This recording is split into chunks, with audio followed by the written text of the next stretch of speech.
انس بن مالک فرماتے ہیں ہم نبی پاک صلی اللہ علیہ وسلم کی بارگاہ میں بیٹھے تھے تو حضور نے فرمایا ابھی تم پر ایک شخص آئے گا۔ حضور وہ کون ہے؟ فرمایا وہ جنتیوں میں سے ایک شخص ہے۔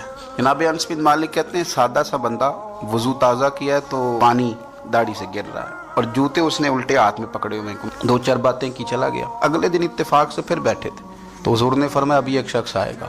یا رسول اللہ کون ہے؟ وہ ایک جنتی مرد ہے۔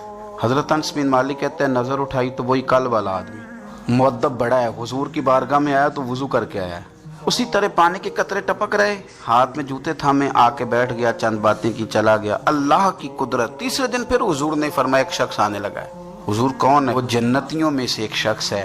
حضرت انس بن مالک کہتے ہیں وہ آیا، بیٹھا، بات چیت ہوئی، ہمیں اس پر بڑا رشک آنے لگا۔ حضور تو کسی کو اشارتاً جنتی کہہ دیں تو اس کی موج لگ گئی، تو اسے تو حضور نے 3 دفعہ جنتی کہا۔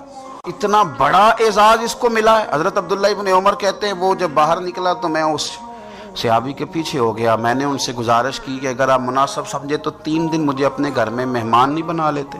تو کہنے لگے بسم اللہ، میں کوئی امیر آدمی نہیں ہوں، روکی سوکی کھاؤں گا، آپ بھی کھائیے گا۔ میں اس کے گھر 3 دن اور 3 راتیں مہمان رہا۔ کیوں؟ میں دیکھنا چاہتا تھا وہ کون سا عمل کرتا ہے جس کی وجہ سے رسول پاک نے 3 دفعہ اسے جنت کی بشارت عطا فرمائی۔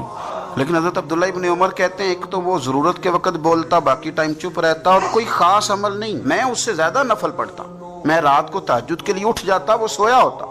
ہاں جب وہ کروٹیں بدلتا نا تو پھر اس کی زبان پر میں کوئی اللہ کا ذکر سنتا، وہ سویا رہتا۔ 3 دن 3 راتیں میں رہا۔ میں نے اسے کہا میں جاؤں؟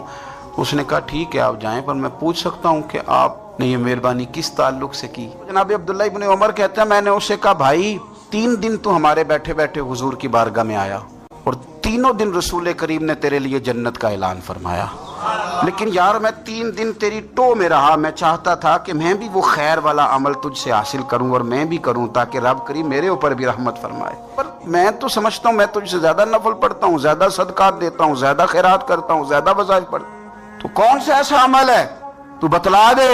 کہتے ہیں وہ خاموش ہو گیا، تھوڑی دیر کے بعد بولا، کہنے لگا آپ بالکل درست کہتے ہیں، میں کوئی لمبے چوڑے عبادتیں، ریاضتیں، نوافل نہیں پڑھتا، بس اتنی بات ہے کہ صبح و شام اٹھ کے اپنے دل سے پوچھتا ہوں اللہ کے فضل سے میرے دل میں کسی کے لیے حسد کوئی نہیں، کسی کے لیے بغض کوئی نہیں، یعنی کسی کے لیے عداوت کوئی، کسی مسلمان کا بیر میں نے اپنے دل میں پال کے رکھا ہی نہیں، میرا دل بڑا صاف ہے۔